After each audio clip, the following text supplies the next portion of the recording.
अस्सलामु अलैकुम वरहमतुल्लाहि वबरकातुहू।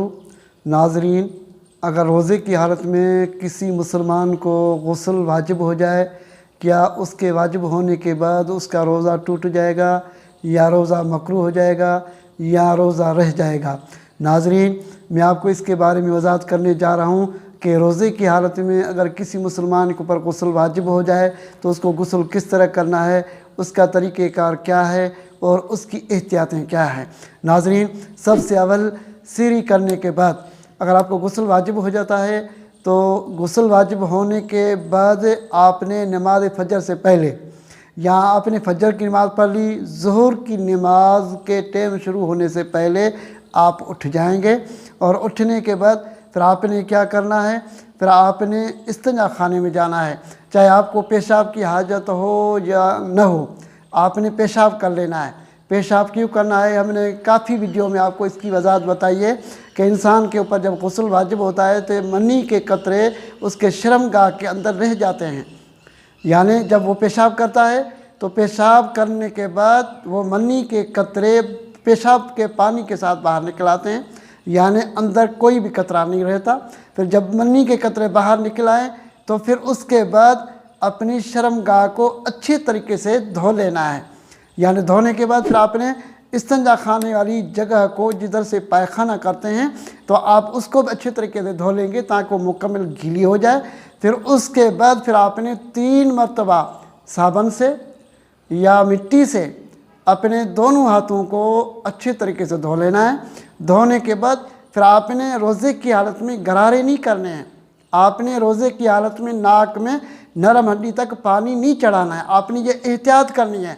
अगर आपने रोज़े की हालत में गरारे किए, पानी हलक नीचे चला गया तो आपका रोज़ा टूट जाएगा।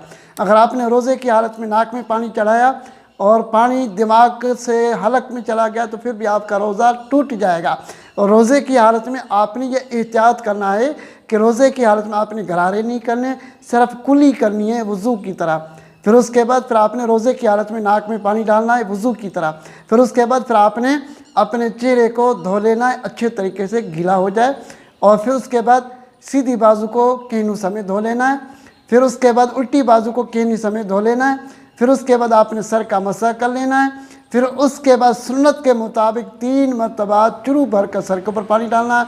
फिर सीधे कंधे की तरफ पानी डालना है। फिर उल्टे कंधे की तरफ 3 मरतबा पानी डालना है। फिर उसके बाद फिर आपने पूरे जिस्म के ऊपर पानी बहा देना है ताकि एक बाल भी खुश्क न रहे। अपने हाथों से अपने जिस्म को मसल देना है, बालों को मसलना है।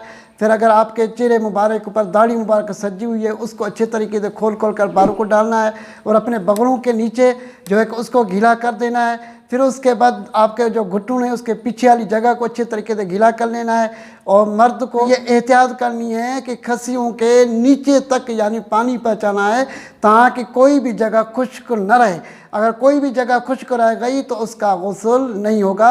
ये गुस्ल की एहतियात है, यानी एहतियात के साथ आपने गुस्ल में उनको भी गीला कर देना है। फिर उसके बाद उंगली को गीला करके आपने नाफ के अंदर वट होता है उसके अंदर भी घुमा देनी है।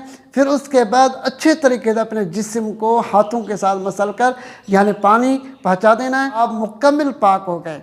अभी आप पाक हो गए। अगर आपके गुस्ल करने का फर्श नीचे है और पानी वहाँ खड़ा होता है, आपने पानी की वजह से अपने पाँव को दोबारा धो लेना है। यानी पाँव फर्श से निकाल कर पाँव को अच्छे तरीके से धो लेना है ताकि जो पलीत पानी पाँव को लगाए वो भी पाक हो जाए।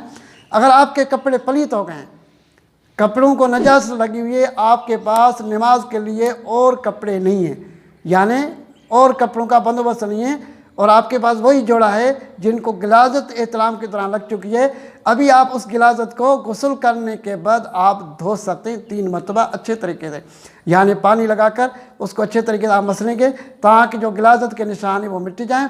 फिर उसके बाद फिर आप जो है कि 3 मरतबा उनको धोकर फिर आप अपने टांगों को अगर उस पानी के कतरे लगे हैं या छींटे लगे हैं फिर पानी से आप धो लेंगे, पाँव को धो लेंगे। धोने के बाद फिर आप अपने कपड़े पहन लेंगे। कपड़े पहनने के बाद फिर आप जो है कि उन कपड़ों से नमाज भी पढ़ सकते हैं, तिलावत कलाम पाक भी कर सकते हैं और अल्लाह का ज़िक्र अज़कार भी कर सकते हैं। यानी रोज़े की हालत में अगर गुस्ल वाजिब हो जाए तो उसका मुकम्मल जो तरीका मैंने आपको बताया है इस तरीके से आपने गुस्ल कर लेना है। अस्सलामु अलैकुम वरहमतुल्लाहि वबरकातुहू।